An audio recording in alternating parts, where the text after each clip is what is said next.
Much for coming. Thank you for doing that, Michael. And welcome, everybody. You are at the Climate Reality Los Angeles chapter meeting. And thank you for choosing to spend your Sunday evening with us. We know you have a lot of other things that you could be doing with your time, and the fact that you're here says a lot about your commitment to work on climate and sustainability. And we will do our best to give you something that you can take away to energize you for this evening. So thank you very much. My name's Charles. I think everybody knows me. I'm the chair of the chapter currently. And I always like to start off by talking about what's going on with national or international, the larger, our parent Climate Reality Project organization. They have announced that they are doing a training in Accra, I believe it's pronounced. I'm not 100% sure of the pronunciation, but it's in Ghana in West Africa. And that's going to be on November 13th through 15th.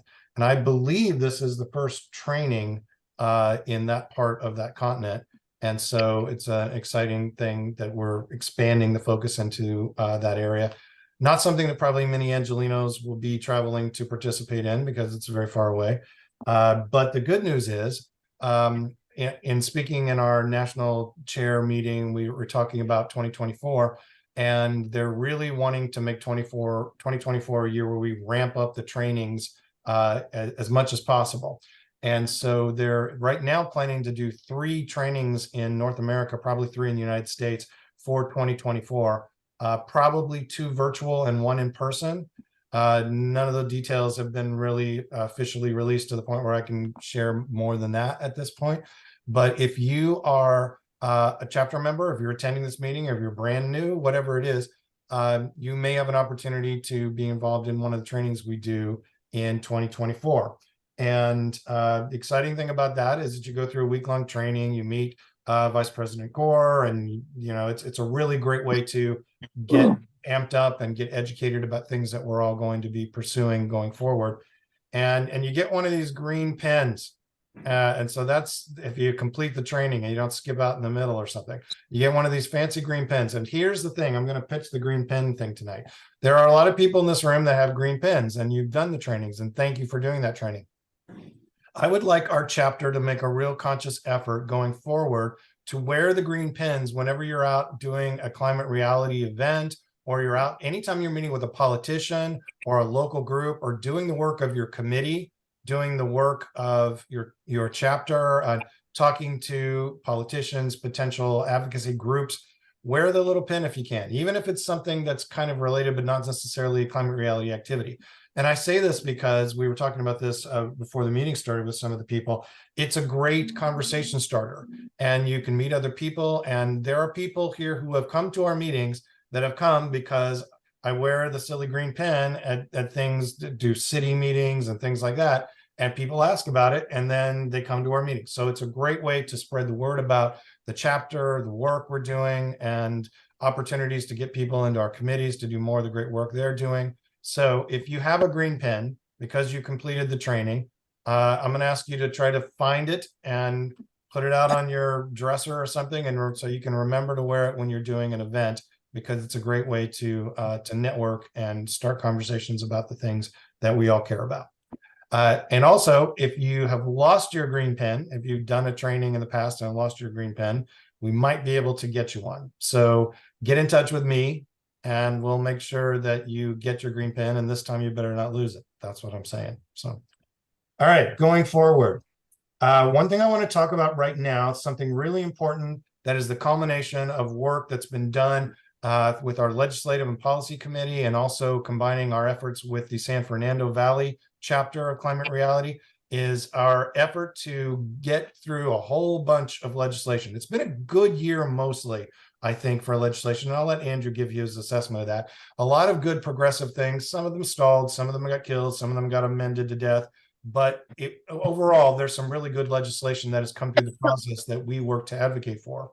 And I'm going to share the screen now and very quickly walk you guys through the process of sending a letter to the governor to ask him to sign the stuff that we have backed that has passed through the state legislature. And it's really important that we do a final push to get the governor to do that stuff. We have a progressive governor. but he's also a governor that most people believe is eventually going to run for president. So he's very politically cautious sometimes too, would be my personal assessment. And so we need to always provide a little extra nudge to say, hey, this is the stuff that you probably believe in anyway, and we need you to get on board with it and sign it. So I'm sharing screen now, and there you go. Do you guys see that action alert? Yes. All right. So if you go to our chapter website, if you start just at our chapter website, we have the lovely photo of our guest this evening, Jamie. And then if you scroll down, I'm walking you through it, so there's no excuse not to do this, folks. If you scroll down to here, it says action alert, ask Newsom to sign these water and climate bills. Then you click on this little part right here. That's where the hyperlink is. Then this takes you to this action alert. And I think the easiest thing to do here, if you don't want to get too deep into this and you just want to support this and not spend a lot of time, is you can click on this and it'll start an email, or you can just copy it and paste it into an email. And then the other thing you can do is go down to where it says request for signature email template. And then you can just drag and copy all this stuff. If you just want to trust the great work that Andrew and the other people who have been working on this have done, you grab all this junk, not junk, you know what I mean, right? You grab all this down to here, you copy it, you dump it into your email, boom, you've done your part, and it just takes like, 5 minutes and you've done a huge thing. If you want to go deeper into the weeds, you got a couple options here. You can read about any of these pieces of legislation. You say, hey, I'm an independent thinker. I want to check out all these independent pieces of legislation and make sure I'm on board with them. Then you can go read about each one of these bills from the Assembly and from the Senate and the history of them and what they passed. And maybe you want to delete a couple because you're really not comfortable with this one, and you say, hey, dude, I dig plastic carpet in my yard, and so I want to support plastic carpet. I don't agree with you on that, but hey, if you want to omit that one from what you're doing, more power to you. We would take your support on the other stuff.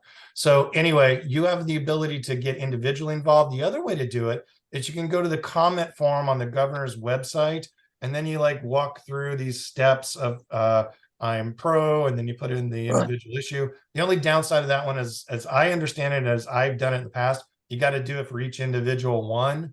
So if you want to bother the staff person in the office to make sure there's 25 requests or so here, that's kind of fun. But if you want to make sure your time is more effective, then I would recommend just doing the straightforward email.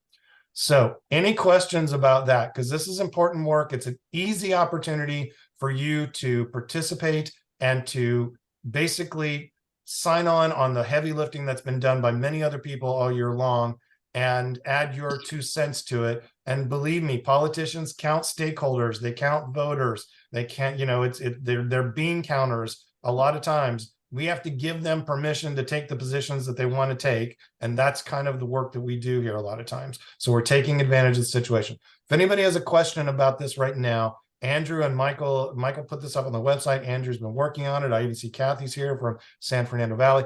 If you have questions about this, raise your virtual hand or just wave at the screen, because I want to address this right now. Because I'd love to see by the end of tonight, every one of you send that email if you haven't already. So that's my request to you. I don't see any raised hands, so we're going to move on. Now I'm going to talk about a couple of things that are coming up that I want you to be aware of.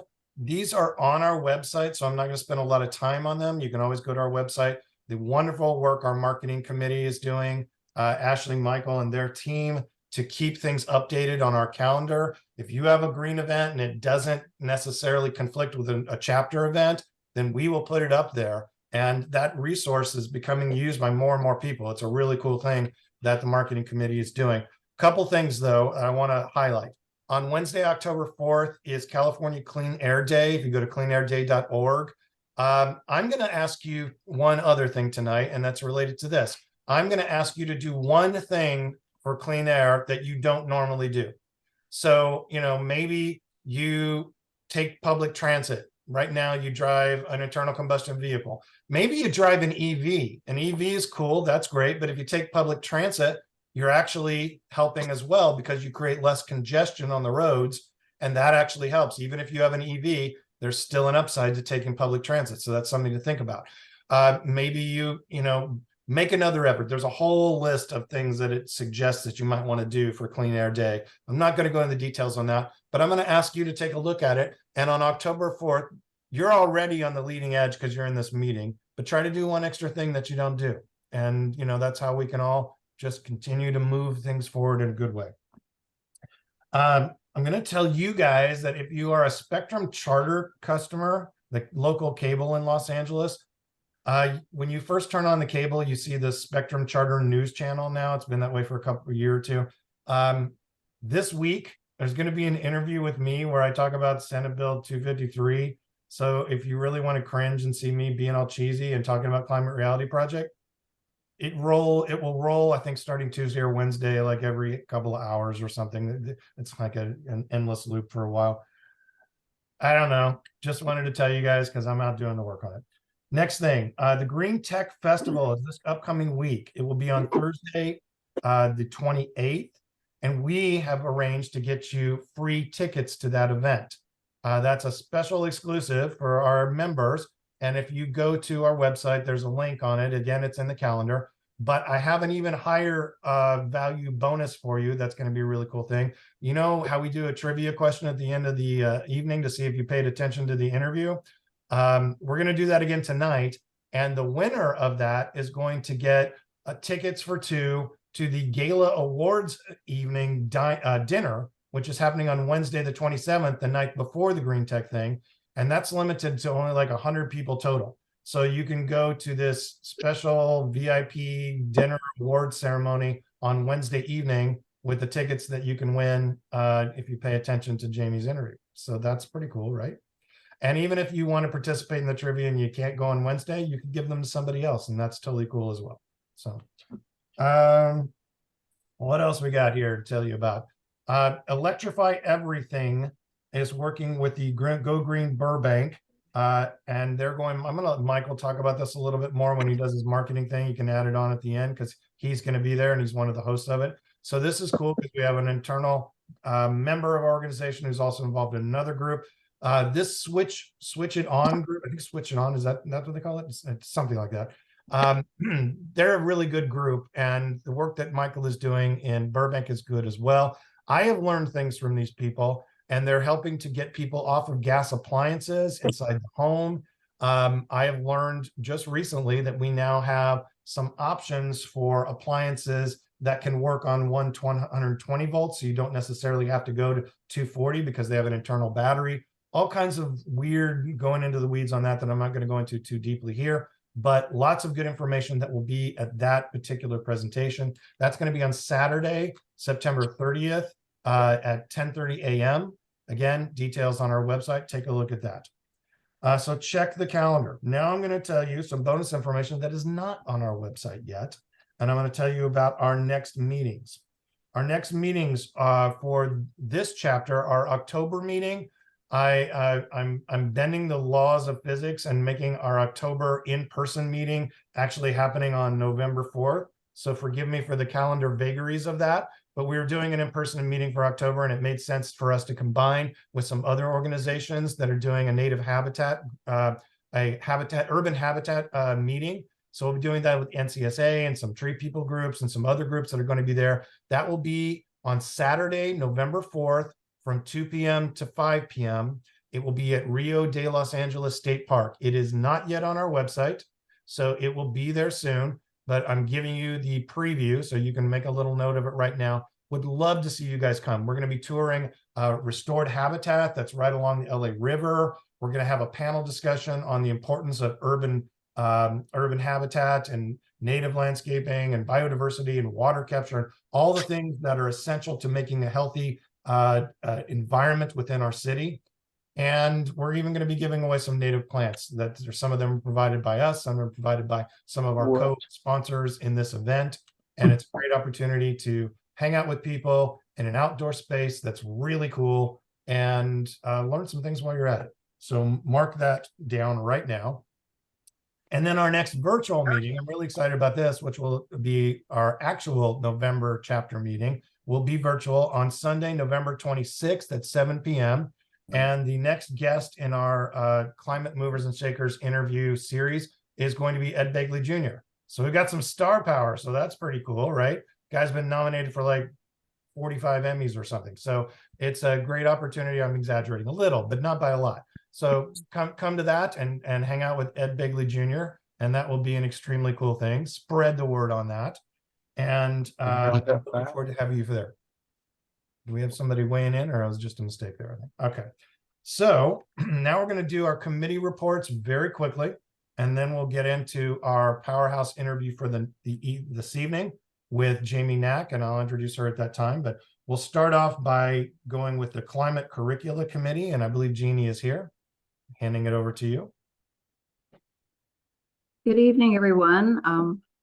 Everybody's doing well. It's been a busy month. First of all, in terms of the curricula committee, we have been connecting with the staff member of the LAUSD school district who's taken over for climate curriculum. We're pushing hard for implementation. It's been an uphill battle. We have, as most of you know, passed a resolution for climate literacy, but we are impatient to see more action.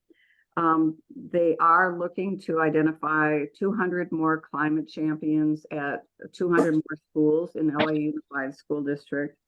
We have an upcoming meeting with Subject to Climate. It's a group that we're hoping could have a hub in Los Angeles to create climate literacy lessons. And we're advocating for funding within the district and perhaps maybe outside of the district to support a Los Angeles hub, which would have local lessons as well as train teachers to be climate champions. I attended the youth climate strike. It was nice to see Joan there.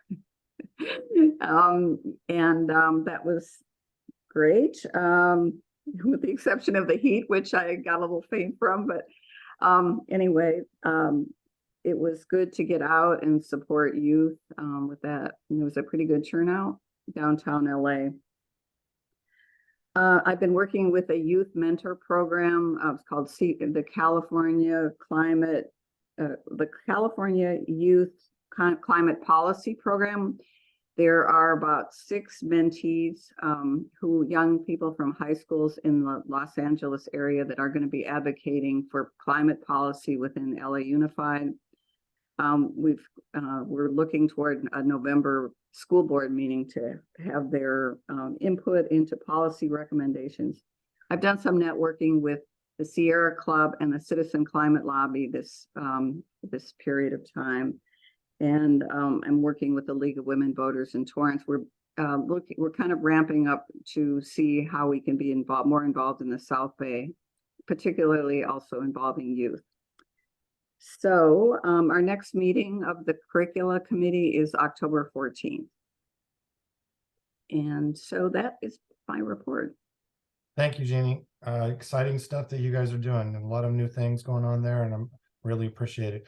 I spoke to a bunch of people at the youth climate rally as well on the train stop. I was at City Hall for another issue, and I ended up talking to a bunch of them on the train stop at the new Little Tokyo station.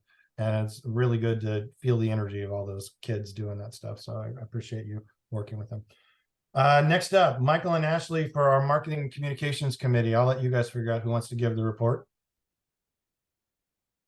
Ashley, do you want to go first? Sure, I'll go first. Reporting for the marketing committee. We're still collecting videos and updates about what the committee leads are doing within all of the committees, so I can post on Instagram. We got water and food down. So excited. So go check out those posts on our Instagram for some examples of the videos that we're looking for. Food committee spliced together videos, and then the water committee gave examples, and then I got to do a video off of that. So you can just send really whatever you're doing. You can just send a paragraph and I'll make something out of it. All right. It's just really to get more personal about what's going on in individual committees. All right, that's my update. And then Michael knows more logistics. Yeah, our next meeting is Wednesday, 8 p.m., October 4th. And anybody is welcome to join who wants to help out. We're always appreciate the help. And if any committees need anything from us or want to get the word out about anything, just let us know. We'll post it to the website.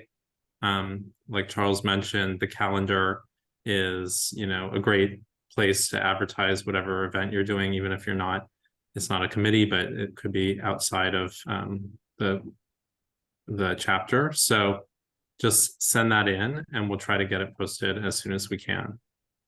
And Charles mentioned the event that I'm going to be speaking at. So it's next Saturday, September 30th, 10:30 a.m. And it's all about electrifying buildings.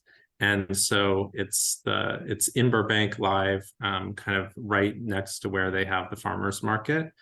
And there's going to be a few of us speaking, taking questions, and there's going to be a cooking demonstration on electric induction cooktop. So that will be really fun, I think. So some people can make it out. Thank you very much, Michael. Appreciate the work you guys are all doing there. Moving on to the OG of Climate Reality Project Los Angeles chapter, Andrew Ellis, who is the chair of the Legislative and Policy Committee and runs the Climate Business Committee because one's just not enough. Thanks so much, Charles. My name is Andrew Ellis. For those who don't know me, I have been working on the Legislative Committee. The committee is growing. We always meet on the last Saturday morning of the month. I'm going to put the information into the chat for you to join us on Saturday. It's coming up next Saturday at 9:30 a.m. What we've been doing with our friends at the San Fernando Valley, Kathy Schaefer and Cheryl Cuneo, and I don't know, a big team of 40 or 50 people, is to analyze legislation and then do some advocacy work, write support letters all spring and summer, and then make sure that these get to the governor's desk. And then once they're on the governor's desk, we want to make sure that the governor knows what our position is at Climate Reality. And so we need to get those letters off to the governor to sign those climate and water bills that are so important to all of our work. So thanks for the opportunity, Charles, to share that with everybody. And I will say the chapter is growing. The LA Legislative Committee is now about 33 individuals. So there's about 70 or more people working on this topic. Please join us if you want to get involved in the legislative efforts. And we also conduct workshops on how to move this legislation, the Inflation Reduction Act, with our April Power Up training. So we can also use these Saturday workshops to do speaker training on IRA workshops. Thanks, Charles. Appreciate it. And do you have anything to add about Climate Business Committee? I'll just say the Climate Business Working Group is an international group of people focused on business. Climate Reality Washington, D.C., the engagement team, has sort of deferred to us on the CBWG to put together a business deck. Dean Barone out of our Houston chapter is our leader. The folks in Pacific Northwest, Wendy Ferry and Hal Harpolder, helping us put this business deck together. It's available now for those who want to talk to businesses about climate change or the Inflation Reduction Act. We have a lot of different, it's a modular deck, somewhat like Mr. Gore's deck. You can pick and choose the slides that you need to use from a larger universe of slides. So that is being put together as we speak. We're looking at the end of the third quarter for the draft, and then the end of the year to get that deck available out to everybody. So our meetings for the CBWG International always occur on the third Monday of the month at 5 p.m. Pacific Daylight Time. Thanks, Charles. Thank you very much. I'll give you a quick update on the Biodiversity Committee, which I chair. We're working on a lot of things right now. In our upcoming meeting, we are doing an analysis of the Extinction Rebellion demand letter that came out in August. And we've already started the dive on that. and we are assisting with some parents in a school in Santa Monica who want to get native trees and permeability and into the asphalt that's there. It's like a big slab of black asphalt right now, and we're trying to help them find solutions on that. We had a big success in our involvement in kind of stopping a thing that we really liked that got changed with AB 1573, which we can talk about in committee. And we're continuing work to fight artificial turf everywhere it comes. And lots more. Our next meeting is October 22nd, 6 p.m. All the meetings for the Biodiversity Committee are virtual, and you can always connect to them through the website. And please come, bring somebody. We'd love to have you. Next up, I'm going to turn it over to Lisa with the Food Committee. Welcome, Lisa. Oh, thanks so much, Charles. Can you hear me okay? Yes. Great. So yes, hi, everybody. I'm Lisa from the Food Committee. We also have Joan on the call, who also comes to our Food Committee meetings sometimes. So thanks for joining, Joan. And our quick report, we have a few different advocacy organizations that we are kind of joining forces with. One is Regenerate America, which is working hard on trying to influence the debates around the Food Committee. The food bill. So this is a every 5 years opportunity to actually influence how food is grown in this country and how we subsidize the food and agricultural processes in this country. So really important for advocacy. We have an opportunity across the whole country to advocate for, supports for farmers for transitioning into sustainable agricultural practices, and support for urban agriculture, support for local, food shed kinds of collaboratives, getting locally grown food into the schools, locally grown food, kinds of climate resilient approaches to try to address those things. So our next committee meeting is actually the 30th. So that's this coming Thursday. If I've got the 28th, not the 30th, pardon me. Thursday, the 28th is our next committee meeting. And we'll be talking about all of that. And also next Thursday, we're also going to be publishing a podcast called the Healthy Intersections Podcast. And this is a podcast that I've been producing for a while. It's focused on the intersections between public health and medical care. It's sponsored by the American Public Health Association's medical care section. And we're going to be releasing a podcast next Thursday that is myself speaking with two other researchers at RTI International, which is where I work full-time. And we're all senior researchers, and one of us is an agricultural economist. And the other of us is really focused on that intersection between public health and climate change.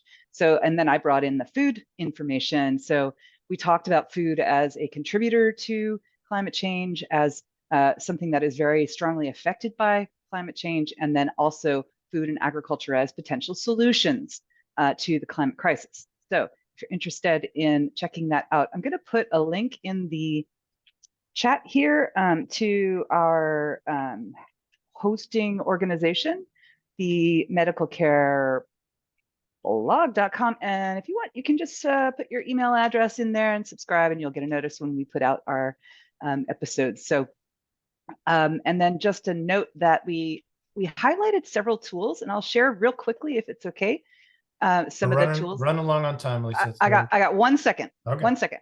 Enviro Atlas. This is the EPA's Enviro Atlas, and it gives you an opportunity to look at things like water use, weather and climate, all kinds of things around what's grown where, crop productivity. And then if you, I've switched over to a different window. Are you seeing the other window? This is the Climate Explorer. Great, wonderful. So the Climate Explorer is another really wonderful kind of tool that you can use to kind of share with people about kind of what we might be seeing down the line in terms of projections. Really great tool there. And then the final tool I'll share is this EJ Screen, which is another EPA project, and it's focused on environmental justice. And again, we can look at things like climate change data, like flood risk is what I have showing up here. And what you'll see if you actually take a look at some of these, and I'll put the links in the chat, is that, some of the biggest impacts in California are going to be in some of the places where we grow the most food. And so, we grow 2/3 of the fruits and vegetables in this country, right here in sort of the Central Valley. And so really important tools for advocacy, and I will stop there. Thank you so much. Thank you. There's lots of exciting work everybody's doing, but we got to keep it tight because we got an exciting interview to come up. 2 more committee reports, try to keep them tight and quick for us, please, so we can get into the interview. We've got Cecile and David here with the Community Engagement Committee. Yeah, hi, I'm Cecile. David Merritt is my co-chair, but he's with us on the call. We cannot take the mic right now. So we welcome new members. Whenever there's a new member, they receive a little letter with a little survey, and whenever they answer that, we can have them in relation with the committees that they like. And I'm very happy to share that we have more and more people answering this survey, and it's really cool to be able to send them to be in contact with the committees they're interested in, and also to see you on the call tonight, all the new members that have received our letters, and we're very happy to have you. So thank you for being here tonight and joining the fun. The other part of our job is to create good relationship with other organizations like Sierra Club and Third Act, etc. And we're very happy to be able to share on our newsletter some of their events, as long as they're not in conflict with our CRP events. It's really cool. That's an awesome tool that the marketing has implemented. And so if ever you've heard of another event, please contact us. That's it. Thank you very much, Cecile. And last but arguably most, my vice chair, Andy, is the chair of the Water Committee. It's all yours, buddy. Thank you. I'll be brief. So Andrew talked about all the legislation, as did Charles. Long story short, I added that action in the CAN app, so it's also there. I also shared that action with the California Coalition. The last action challenge that I'm going to give you, sorry, I'm going to one-up Charles. Please share that with family and friends to take that same action. It's all listed there on the website, but it's also in the CAN app. In addition, since we're moving on from the legislative session, we're going to be planning future water advocacy actions, including general letters and calls to action, meeting with elected officials and their staff, and anything else we can think of to solve the water crisis. For presentations, we're practicing and updating our topical presentation on the water crises and impactful solutions to mitigate and solve them. I can share and even deliver that presentation to anyone that's interested. If you're interested in joining the committee or hearing anything about the crisis and how to solve it, just put it in the chat. For digital updates, Ashley, you're already on it. She updated our video. We're also reviewing and updating our water infographics, our videos, our committee webpage content. It needs to be updated, creating social media posts. We always need more social media posts from all of our members, so please keep doing that. And then lastly, for in-person activities, if anyone is interested in preserving and upkeeping natural spaces, in addition to the events Charles talked about, you can participate in volunteering at Curravunga Springs on the first Saturday of each month from 10 to 12. I'm typically there, so for this month, it would be October 7th. Thank you very much, buddy. Everything Appreciate written it. down. All right, so we've made it to the main event. I am very, very pleased to be able to bring to you tonight somebody that couldn't better fit the description of this interview series. We call this the Climate Movers and Shakers, is what we call this interview series. And Jamie Knack is exactly that. She is involved in lots of different things, and I'm going to let her go into detail about some of that. But her work in climate goes back decades now, and she was one of the very early people who got climate reality training. She's actually been a consultant for Climate Reality Project. So this is kind of an internal feedback loop here by bringing her here to talk about this. But that's only the tip of the iceberg of what she's done with her company, 3 Squares Incorporated. They've worked with Fortune 100 companies. They've worked with massive, big nonprofits, NGOs. They have done all kinds of work from event production to make things more sustainable, and things like the Oscars, the Emmys, the ESPYs, the Democratic National Conventions. She's also been involved in helping companies do ESG reporting. And that's why we really wanted her here for this particular moment, because right now we've got all this legislation coming through. And one of the most important things is Senate Bill 253, which is the, what's the exact title of that? The Climate Corporate Data Accountability Act. And so we'll be talking with her a little bit about that, among other things. But I also wanted you guys to hear about ESG if you are not familiar with environmental, social, and governance reporting. It is something that corporations do to give us more than just the profit bottom line kind of a thing. And it's emerged within the sustainability sector within the last about 15 years. And it is increasingly important to the environmental movement and sustainability movement in general. It is not something just for the investor class to care about. It is something for all of us, no matter what your financial position, what your position in society. It is important for us to be engaged with, because it is a fundamental part of transparency. It is a fundamental part of understanding what's actually happened. And it is an important way for us to engage with our society. We are all consumers, whether we like it or not. And understanding the ESG reporting can help us make better decisions in the consumption that we do. So, Jamie, thank you very much for coming tonight. I want you to know we really appreciate you being here. Thank you for inviting me, Charles. It's been a real pleasure just to hear even the first part of the call, to see how you run the call and to hear all the updates. I'm based in LA, so this is actually my first LA chapter meeting. I was at the LA training, but I came back from an Arctic expedition, so I was only able to catch the last day of the training. So I sadly missed the earlier days. Well, we're sure glad to have you here tonight. And I'd like to start, if you could, and we talked about this a little bit beforehand, but I would like if you could give us a little bit of a summary of ESG reporting and why it's something everybody should care about, other than my hurried introduction of it. Yeah, sure. Happy to.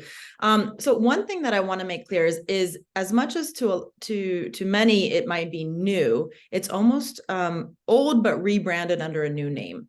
So if you go and look at publicly listed companies and you go and scroll through their annual reports from 5, 10, 20 years ago, the annual reports were always structured as financial disclosures, financial data. And then there was a section below that called non-financial data or non-financial disclosures.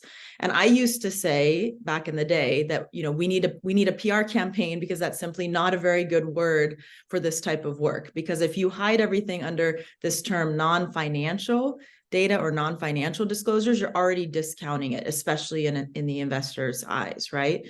And in the C-suite's eyes. So the good thing is that this happened. Somebody heard my complaints or others' complaints, and so the new terminology, environmental, social, or governance, or this acronym ESG, has now replaced that section of the report and has now replaced that section of this work within listed companies and non-listed companies.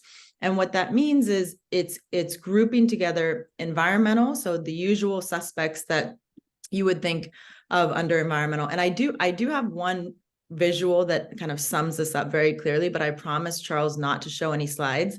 Can I show one slide, or would that You're violate? of course welcome to. Okay, I didn't want to burden you with saying you had to prepare a PowerPoint or something. No, it's literally one slide that I think will help kind of drive the point home. So on the left side of the screen is what I refer to as the traditional ESG wheel. So your usual suspects under environment, and this is just a sampling, but pollution and waste, materials and energy, clean tech, green building, climate change, carbon.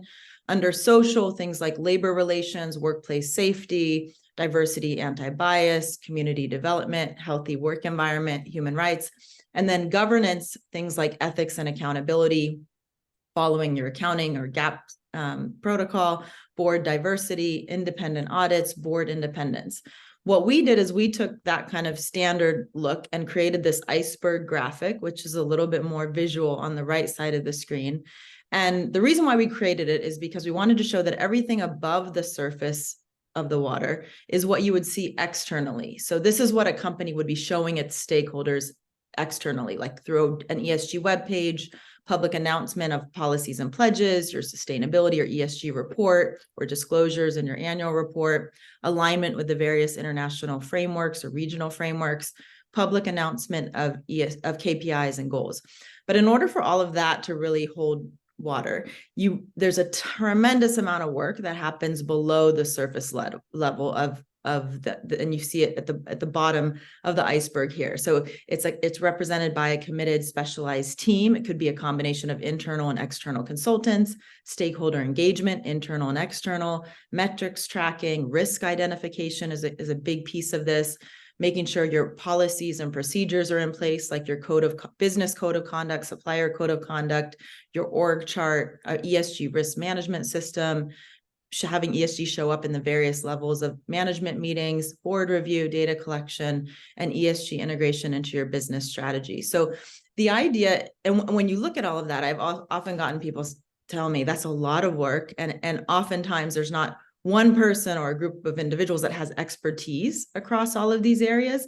And I would say that's one of the biggest challenges, is this kind of growing pain of figuring out how to staff for this, who's the right profile of a person or a team to manage this work, because it does cross over very important areas that are different. And a lot of times someone might have a deep expertise in E, but not in S, or in G, but like they might come from a legal background or compliance background, but not in E or S.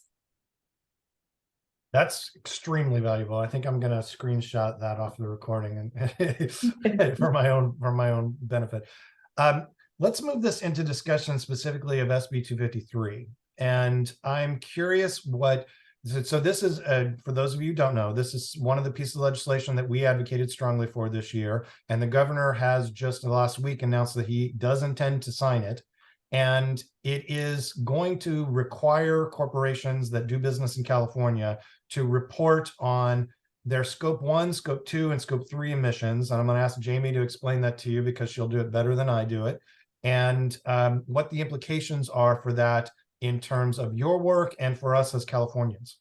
Okay, I'm going to step it outside of California to the U.S. just for a second, because I think it's related, and you almost can't talk about one without the other. But the good news is that while other regions like the EU and even Australia and New Zealand have had mandatory climate reporting for several years now, the US just started to discuss this a little bit over a year ago, and in the SEC. And so there's an SEC proposed climate risk disclosure ruling that we're hoping everyone says word on the street is that we'll get a final word on this in the fall, i.e. October. So coming up very close. But that ruling came out. It attracted 14,000 comments. So a very long document, 14,000 public comments, which is why it's been pushed and pushed and pushed. And what that required or proposed to require was scope 1, scope 2, and limited scope 3 reporting. And I'll explain what that is in a minute. And requiring minimal assurance or audit moving forward into full assurance or audit. So what that did, just the fact that the SEC talked about a new ruling, whether it passes or not, whether it goes into litigation and there are lawsuits or not, which there probably will be, but that's okay. Whether it starts out very weak or not, just the fact that they started talking about this created this whirlwind of activity, especially with listed companies or pre-listing companies, to measure their carbon footprint, to measure their greenhouse gas inventory, and understand what this new ruling will do to them. So this elevated it to the C-suite like we've never seen it before. What happened was folks who were already working with us said we need to start, amplifying this right away. We got a huge number of incoming calls saying from law firms, from C-suites themselves saying, what does this mean for us? We've never measured before. And these are big companies, names that you would know. Probably products in your home or on your body that have not measured before. And when I say measuring your carbon footprint or conducting a greenhouse gas or GHG inventory, there's a GHG protocol. There are rules for how to do it. And what the rules say is you divide it into these 3 scopes or 3 areas. Scope 1 is your direct emissions. So if you're a factory or a plant and you're actually burning fuel on site, or you own company vehicles and they're burning fuel, so you're releasing the emissions on site there, that's called direct. And so that's calculated in scope 1. Scope 2 is indirect emissions. And so the best way I like to say is if you flip a light switch in your home or in your office, there's no proof of emissions right here locally in my, around my home or office. It's down the line to where that energy is coming from. And so that's calculated as indirect because it's kind of the most common indirect source of emission. So scope 1 and 2 are almost like the must-have, and everyone agrees on that. Scope 3 is called other indirect emissions. So think of that as across your value chain, your supply chain, or farther away from your office or your warehouse. Farther away could mean at the landfill. So it could be your waste footprint at the landfill. It could be business travel, taking airplanes back and forth, and it could be your suppliers. And measuring your suppliers and getting your suppliers to then report that data into you can be very time consuming and very tricky. And so that's why this scope 3 area has been talked about so much, because it can be the most difficult to both manage and to measure. It's also, for many companies, the largest piece of their pie. So it's a lot easier to say, okay, I'll just account for my scope 1 and 2. That's in my control. I'm comfortable there. Let's just ignore scope 3. And so that's the real push at the SEC, is to ignore scope 3 or push it down the line, because no one wants to really have to own or talk about that yet. What California, our beautiful home state, which I'm so proud to be a Californian, has done is said, look, let's not wait and see what the SEC ruling says. Let's go even beyond that, which is what California has always done with building code, has always done with CAFE or tailpipe emissions regulations. Let's push and say, let's get there sooner and faster and require companies with over $1 billion of revenue here in California to report. Sorry, that was a long answer. No, that was absolutely fabulous. That was wonderful. That explained it quite well, and I appreciate that. So transitioning from that, in terms of your role in dealing with these kind of things, when you're working with a company to do ESG reporting and to help them to find that, the scope 3 is obviously the biggest challenge, because I mean, as I understand it, scope 3 includes the scope 1 and scope 2 of the suppliers. So if they're not doing that work, then it's difficult for you to be able to do that work. So making it more of a level, I think the corporations that have come out and supported this legislation have probably come from the standpoint of, it's a lot easier for us to do our work of figuring this out if you're requiring everybody to do this work to figure it out.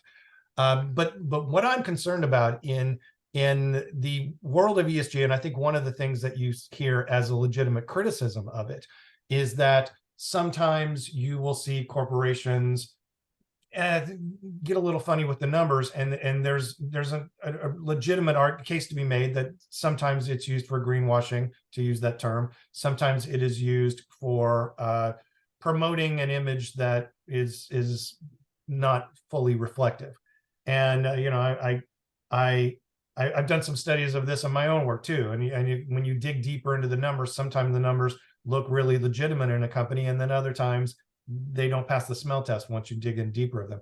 And so as somebody who helps companies do that, I'm curious of your perspective on that challenge, and how can we as advocates work to increase the transparency and get to a place where we can actually trust these numbers when we do see them.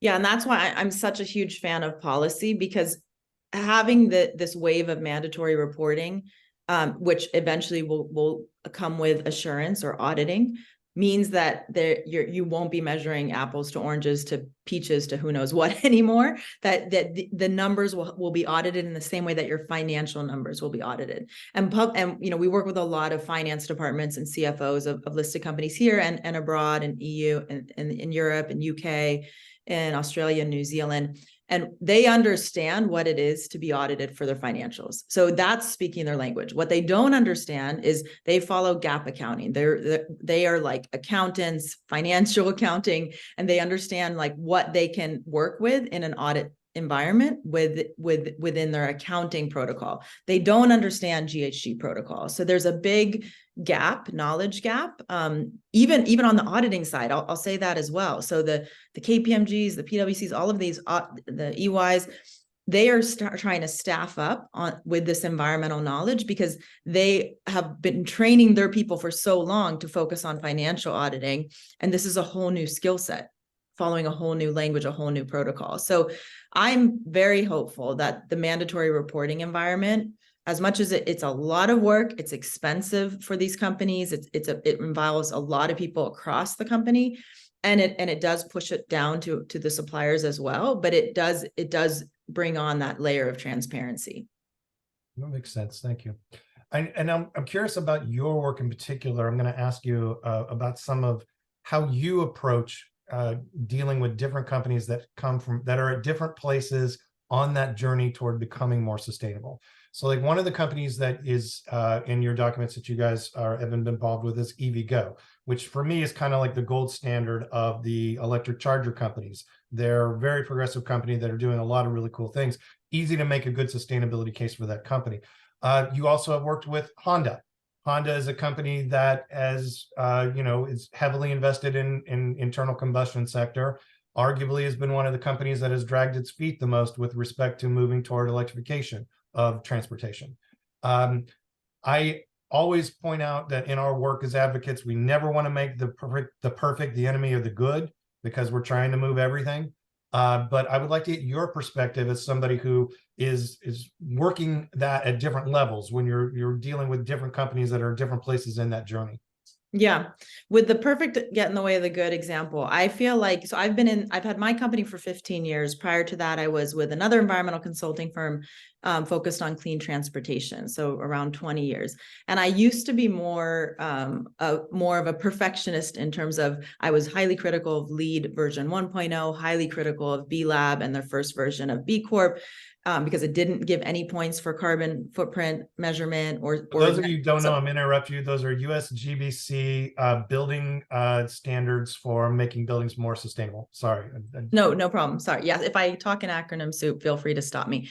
But I've grown older and matured in that with like this SEC rule, for example. I know it's not going to be what I like, right? Day one, and it will go to litigation and people will push against and try to weaken it even more. However, now I'm on the side of seeing what good it does just to have the momentum of something starting. And now the green building standard LEED version 4.0, I was happy with. So, eventually things improve and they get there. And so I think it's really important to show your support early on. And the California companies that did show their support for this legislation, I think it's incredible that they did that, because they know it's going to be a lot of work for them. So I just wanted to say that for my companies, so we do very little marketing. I do a couple of speaking engagements a year, and that's it. And we have a website. Other than that, for the 15 years, most of our work has come via referrals incoming. So we're a little bit of a self-selected group in that people are seeking us out. And with that, though, it's not always people who are like the Hondas or the EVgos, like you said. A lot of times it's people they haven't taken even a step, and they feel nervous and they don't know what to do, which is how we approach that. Is we always start with those with a baseline assessment. So we always want to say, okay, where we need to get to know you. And maybe there are things that you've done that we can surface and that you don't even know about, right? Who the client contact, and then start to build out a plan from there. But we really believe that it's important to be able to dive in where you are. And also like someone asked us, can't you just do a cookie cutter plan and roll it out to all of your clients? And I said that would be impossible. So you mentioned some of our clients, but to give you an example, we're industry agnostic. So in fashion, we work with Nike to Louis Vuitton to Kering, which is Gucci, Balenciaga. We work with 4 different airlines in different countries that are all have very different focuses. But it's cool because it's a carbon intensive industry. So we love working in aviation. We work with automotive from Honda to Lamborghini. We work with music. We work with all 3 majors, so Universal, Sony, and Warner. So they're competitors, but we work with all 3. And we support this industry collaboration called the Music Climate Pact, which is to help push the music industry forward as a united front on climate action and support artists using their voice. And then that's recorded music. We also work in live music with Live Nation and AEG. So again, 2 competitors, very different companies, but we support both. We'll be at the Coldplay concert in the Rose Bowl next weekend. So we work with all different types of organizations. And that's why I wanted to say, what we look for is, are you really committed? Do you really want to make this change? And if so, we'll support you on that journey. I do have to say though, we have turned clients down who we don't feel are committed. So if you come and you say, can we hire you to do a comms plan? No. I say no comms, no comms before strategy. If you haven't actually implemented, we're not doing comms. That's point one. Define comms for those of us who are out of that loop. Yep. That's define comms. Oh, for I'm those sorry, I who didn't hear don't- that. Communications. So if Yeah. they say, will you do a communications or PR Which is like strategy? public relations kind of promotion. Yes, we said, well, okay, yeah, show us what have you done? Like, what is your climate Right. action strategy? What is your company doing? And if they don't have one, we'd say no. Yeah. Let's take that transition that you've handed me there as a nice segue. Talk about some of the kind of sexier, more fun stuff that you guys are involved in, which would be working with the entertainment sector, working with large events and helping planning, making events more sustainable. Like I mentioned, some things I mentioned earlier, the award ceremonies, the DNC conventions. Can you tell us a little bit about what you guys do to help make those events more sustainable and the impacts that has? Yeah. So locally here, I mentioned Coldplay. We also have the pleasure of working on Coachella and Stagecoach and several other events locally here. You mentioned the LEED Green Building Standard, which came out from the U.S. Green Building Council, a standard for buildings. Several years ago, I was part of a volunteer committee similar to this, many nights on Sundays or weekday evenings on phone calls with the events industry saying, we need a standard. So looking at events as temporary builds, saying, how do we apply the same sustainability principles to events so that we can move this tremendously wasteful, carbon intensive industry forward. And so we got together, started to work with the different standards organizations and built out a standard called ISO 2012-1. And that was launched for the first time at the London 2012 Olympics. And so they were the first event to implement this event sustainability management system. And then ever since then, the International Olympic Committee said every Olympic Games thereafter, summer, winter, has to meet the standard. So what that did, I'm just giving you an example. What that did is cities, big cities all around the world, whether you're Pyeongchang or Beijing or Rio, or Johannesburg or South Africa, if you wanted to host an Olympic Games, you had to say that you would certify to the sustainability standard and put that in your bid. So give me 3 examples of actual tangible things that somebody who is not in that space would say you've changed in terms of the things that they now are required to do.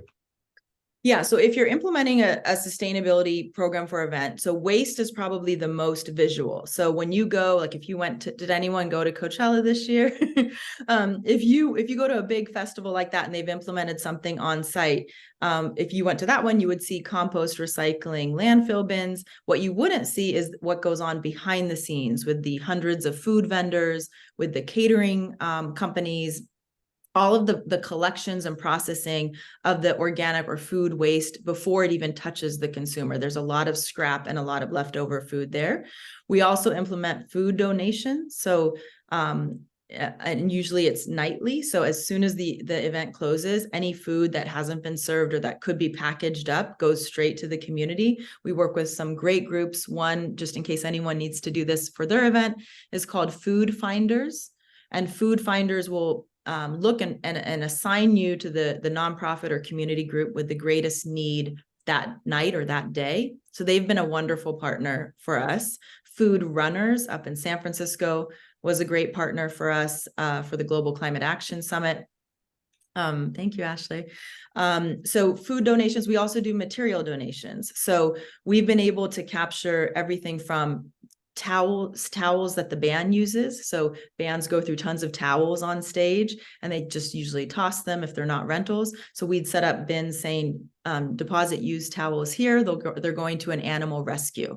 And we'd collect all those towels and drop them off at animal rescues. Signage, repurposing fabric, stage flooring, Marley flooring. We were at an event 2 weeks ago in New York for Fashion Week, and their stage was covered in this really thick, beautiful Marley floor, which is what dance studios use. And a lot of dance studios don't have the budget to buy it. And so we lay it down so that it can be easily rolled back up. And then we donated that out to a local nonprofit in New York. So you mentioned Coldplay, and that concert's next weekend, is that right? Yeah, It's Saturday coming and right up. Sunday. Yeah. So I think a lot of people are familiar with the news that they had stopped touring for a while because of the carbon cost of the touring, and that they wanted to figure out a way to do that more responsibly. And so were you involved in helping that happen? Can you I speak to can't that? take credit for that. They actually have a wonderful sustainability consultant out of the UK who's a friend who I know him well. And so he helped manage that with working with the group and with Live Nation. But what we're doing is helping the implementation at the Rose Bowl, which is also fantastic because it's a historic venue. It will be also part of LA 28, the Olympics here. And so anything that we can do to help improve their sustainability programs and have it stay as part of a lasting legacy, especially, you know, being an Angelino, being here in LA, it's awesome to be able to work right here. Yeah, that's cool. And it's fun stuff. I mean, you know, Yeah. you did a cool job, dude. It's pretty awesome. I feel very lucky. Yeah. So I'm going to ask you something that's kind of become a tradition on these interviews to wrap it up, and then we'll go into questions as we have time from our members. But one of the things that we all face in advocacy on work, sustainability and climate work, is that there are a lot of setbacks along the way. There are a lot of challenges. There are a lot of days when you don't get the victory that you're trying to get, and then more news comes out that this place is on fire, or this place is underwater, or something else terrible is happening. What do you do personally, and this doesn't have to be related to your job, what do you personally do when everything just sounds terrible and you need to find a way to get back up and keep thrusting your head against that concrete wall, or whatever you got to do to get the change to happen? Yeah, I mean, I think each one of us, you have to find your joy. So I have a wonderful rescue pup over here that I've had for 11 years, Luna, that keeps me company. I played beach volleyball today with an awesome group of random mix of people from across LA that we found each other on Nextdoor and formed a beach volleyball group during COVID. And so that's my Sunday. And everyone's welcome. If anyone's interested, reach out to me. It's a very friendly, very non-competitive group that plays every Sunday. So I do things like that. And even, I have to say, this is your Sunday evening. It's my Sunday evening. We're all choosing to be here. And I think that says a lot. I think when you're in community and you're all passionate about the same thing, it allows you, I think, it fuels your fire in your belly, I think, much better than doing it alone. So I love working. I love that I have a team. I have an amazing team that does this work. And I think that helps. I also think I'm very lucky to work with some amazing clients, including Climate Reality has been a client for the past 14 years. Soul, a couple weeks ago, the Soul training was my 30th training. So I'm still inspired and wowed every time I go to those trainings to work with the team, to work with Mr. Gore. It does inspire me. And so I feel very lucky to be able to be part of that. And then the youth. So anytime that you can be around the youth, I know, I think it was Eugenie and Joan attended the climate march. I mean, way to go. Like being around the youth and getting a little bit of their energy and seeing that they're going to carry this forward. Because I often say when I speak, we're the dinosaurs. Like we're going to be gone, and we need people to really be able to carry the torch and take this forward. And I feel like, because if you look at the climate stripes and you see blue, blue, blue to red starting in 1980 beyond, that's why this generation is so fired up, because we had the blue, but from 1980 on, global temperatures, they had the red going into redder. And so they know what's to come. And I feel like when I see them speaking and using their voice to power, it motivates me. Well, thank you for the work you're doing. And thank you so much for coming and informing us about these things. You packed a lot of information into a short amount of time. And that was very insightful. And you made it in a way, come across in a way that I think was digestible and very valuable to us. So I appreciate that. We have time for just a few questions tonight because we were running along on other things and I was blathering on about too much. So sorry about that. But we'll go to Andy first. Yeah, thank you. Thank you for sharing your knowledge and expertise. I will try and be brief, but I also have it in the chat. How would you recommend someone learn more about ESG reporting or even become an educated, credentialed expert or analyst in ESG reporting? I mean, if everyone on this call was an expert ESG analyst, I would say I have work for you. Come work for me, because we need people trained in this. And the challenge is that it's so new. A lot of these frameworks are so new that people graduate and they don't have this experience. And I would also say, because we were hiring earlier this year, students are graduating with their masters or even their PhDs. And I asked in environmental, and I asked them, do you know how to conduct a greenhouse gas inventory? And the answer is no. Did you have a class that talked about this? No. And so it kills me that from an academic perspective, and I'm a double Bruin, so I give a lot of feedback to UCLA on this, that you have to train them in skills that they can really use in the world to help move the world forward. There are some really wonderful free classes. So another acronym, Ashley, maybe you can try to find the free link online. If not, I can post it. But TCFD, Tom, Charles, Frank, Dog. It stands for the Task Force on Climate-Related Financial Disclosures. And TCFD is really the framework that all of these nation states have built their mandatory reporting around. The TCFD website has free online classes. So that's a really good place to start, I would say, because then you would learn about this framework that it serves as the basis for the mandatory reporting. Raise your virtual hand or raise your real hand so that I can see it. Who's got more questions for Jamie? Usually you guys aren't shy at all, and she's gotten into some really interesting stuff. So come on, you got a chance right here. Joan, you're smiling like you've got something to say. Now we got some questions. Okay, Jeannie, you're up. I was interested in green careers, and I guess this just sparked my interest of what you're saying. If you were training, developing your skill sets as a young person to work in this area, what kind of degree would you recommend getting beyond? I mean, and you mentioned some courses, which are great. I'm just curious about the potential career pathways for this. I'm glad you asked me that, because I actually, on my LinkedIn, which I think anyone, you feel free to add me on LinkedIn, but on my LinkedIn, I have like 5 articles. And one of the articles says, thinking of a career in the environment, you are not alone.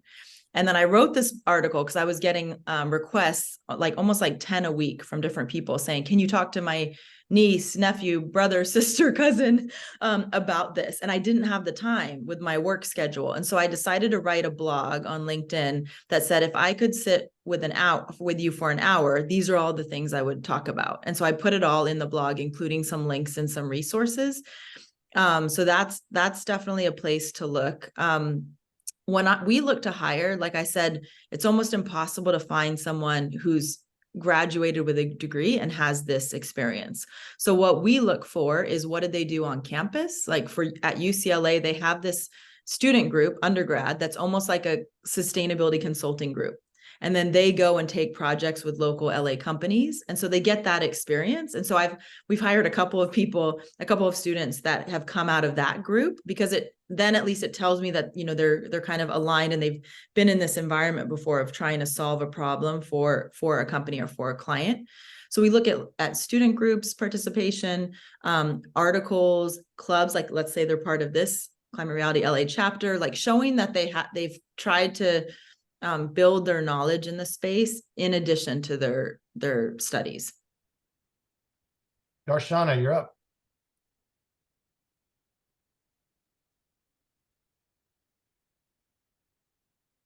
Hi, Jamie. Hi, Darshana. How are you? Good, thank you. One important thing you forgot to mention, Jamie, that I'm a big fan of yours, that you always, the food that you deliver during this live training, climate reality training, you are the one, your company are the one who is kind of come up with that food plan, and it is vegetarian. It's excellent. So excellent. That I trained in Miami 2015, and that was one of the reasons that I got attracted to your work. And you always inspire me, and I did similar thing for Indian green convention that I did last year in New Yeah. Jersey. That was 5,000 people. So yeah, you can tell about food that you are the, it's excellent. Awesome. Thank I you, always Darshan. look forward to it. Yeah. Yeah, so all of the climate reality events are, and actually I should mention that if you've been trained, you have access to the hub.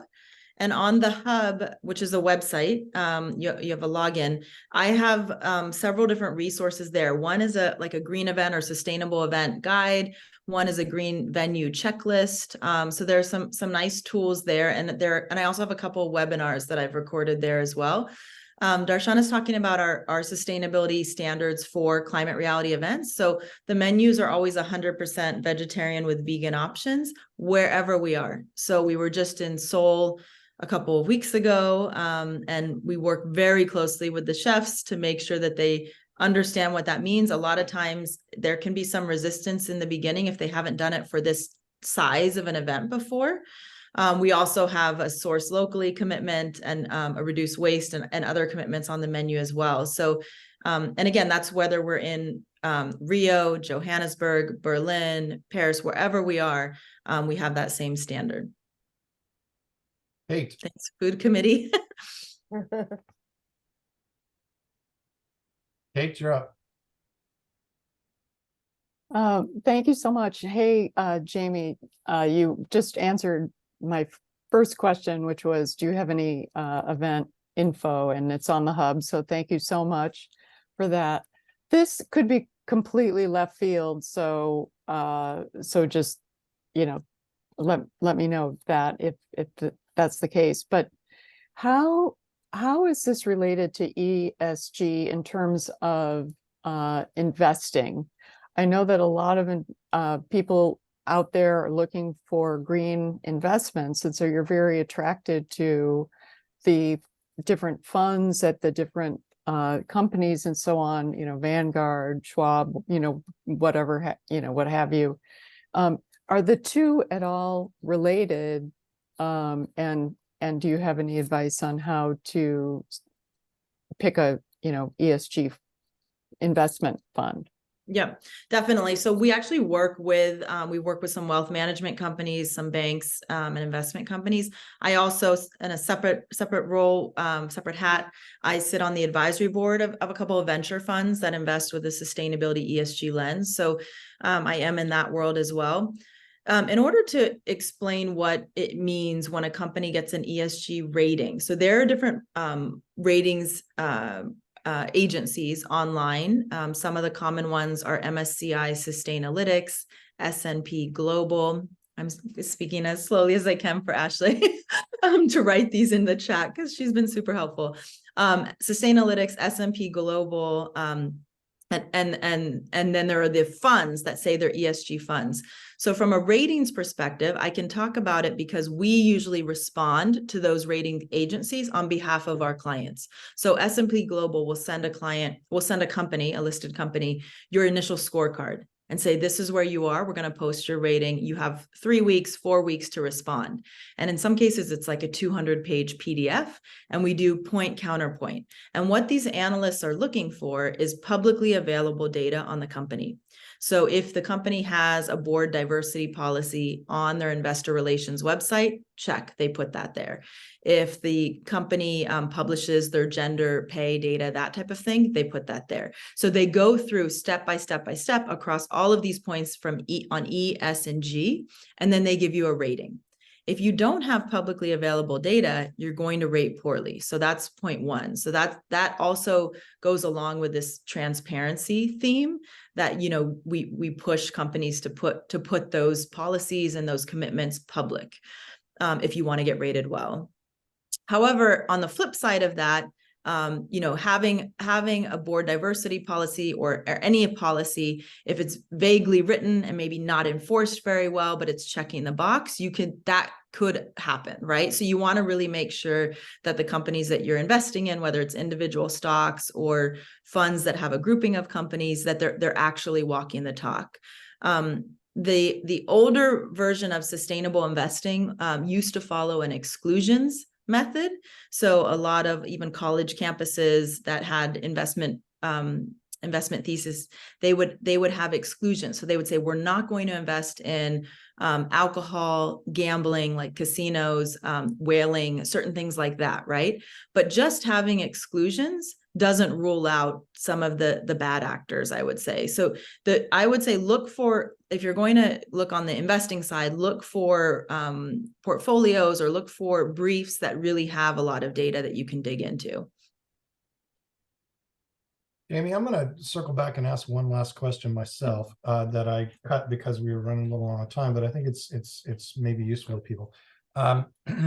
One of the things that we've seen emerge politically, nationally, especially in the last year or two, really, has been a resistance to ESG, and there's kind of been a you know, not to pull any punches here, on the right, there has been a deliberate effort to try to discredit ESG reporting, and even some red states considering legislation to make it illegal that state funds and pension funds and things consider ESG reporting as part of the choices they make and how they invest.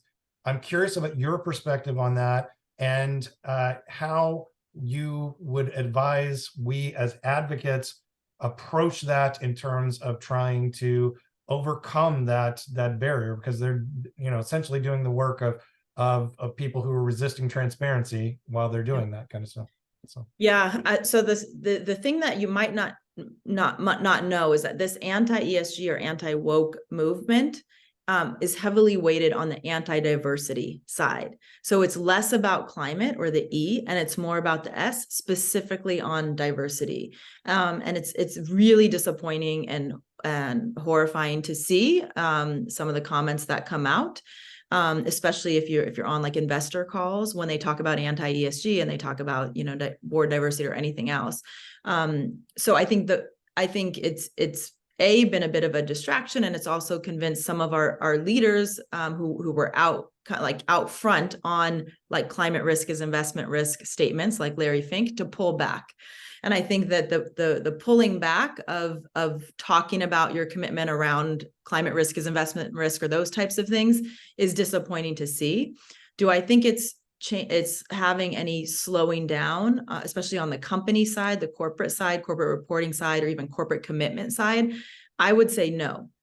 Because all of the companies that we work with, or even those colleagues that are in the same field, what they tell me is they're busier than ever. We're all busier than ever, and there's more work than anyone can handle. So I think that even, like I said, even if this SEC ruling goes to litigation, which people know it will probably day one, as soon as, I mean, there are lawsuits ready to be filed as soon as it's passed, we're okay with that. Because everyone's moving forward as if they're going to have to start reporting in the next 2 years. And so they're measuring now and taking steps now. So I wouldn't get discouraged by that, but at the same time, I wouldn't ignore it, and I would make sure to follow it as well. I'm just in the chat on the water bottle. Yes, so for the Coldplay event, just as an example, we switched out the Rose Bowl to all aluminum, refillable, like screw top bottles that will be sold. And you can also bring in a refillable water bottle. Unfortunately, you can't bring in a metal refillable water bottle because of projectile risk. So any other type of non-metal refillable water, and we have water stations. So you don't even have to buy water. You could just bring your bottle and refill it. Same thing we do at Coachella as well. great. You rocked this. And so thank you very, very much for your time. We really appreciate it. And we're proud to have you part of what we're doing and consulting on what we're doing. And you know, it's just really exciting to have you here tonight. So thank you very much for that. All right, folks. So here's that time. We're going to wrap it up. Now, remember, I promised you our trivia question tonight. And the thing that we are giving away is, let's see if I can get the thing. Well, you already know, the Green Tech Festival. I already talked about it. So well, now it doesn't let me not share once I push share. Let's see if I can get that to undo.